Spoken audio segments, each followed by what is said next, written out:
Good morning everyone, my name is Chiang and welcome to Design Malaysia. Today I'm going to talk about the concept of emotional bank account through my personal experience.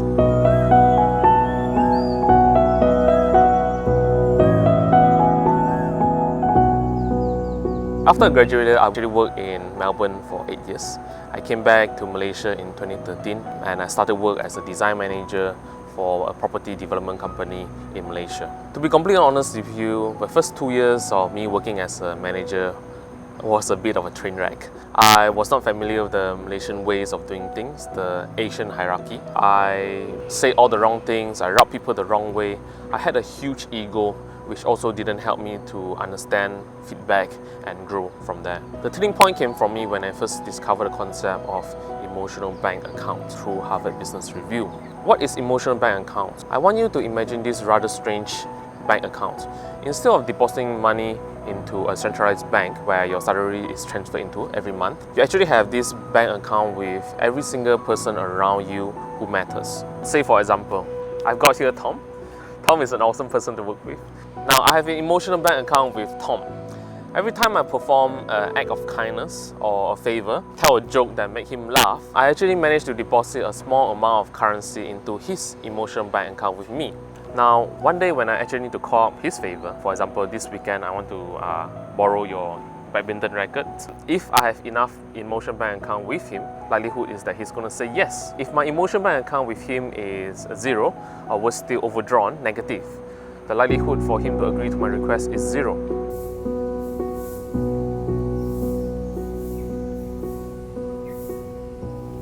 Now you might say, hey Chiang, I'm in the office whereby I work closely with 20 other colleagues. Are you telling me that I have to go and manage the emotional bank account with these 20 other people? That I need to settle them? And I'll say yes, if you really want to practice the concept of emotional bank account, that is exactly what you need to do. I'm in a position whereby I now manage around 13 executives and managers, more than 20 consultants, 6 main stakeholders in my project, and I can tell you, managing everyone's emotional bank account is not optional. It is compulsory and it is part of my work as a people's manager. To make things easier, I would like to share 3 things about emotional bank accounts. Number 1, not all emotional bank accounts are created the same. Your emotional bank account with your direct superior, your boss, or someone you report to is obviously more important. But that does not mean that you can ignore building emotional bank account with your co-workers or your colleagues. Why is that? For an organization to achieve a business result or sales target, they need people to work together to show your ability and performance. The likelihood is that you can't do it all by yourself.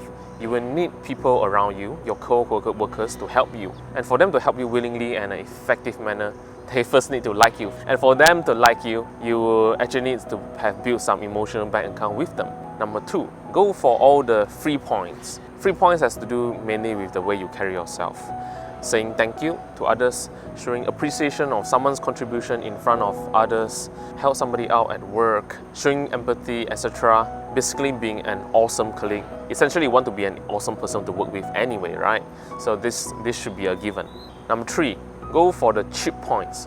When I say cheap points, I mean that you actually need to spend a little bit of money, but not a lot. Whenever I start work at a new workplace environment, whereby I'm surrounded by new colleagues, new bosses, who are essentially strangers to me, one thing I really like to do is to go to the closest supermarket, buy 2 bags of chocolates, come back and start distributing chocolates to these people. Chocolate is, I find, a very effective way of actually breaking ice with people and immediately start to build rapport and friendship with these people. Emotional bank account to me is a very important and easy concept to understand.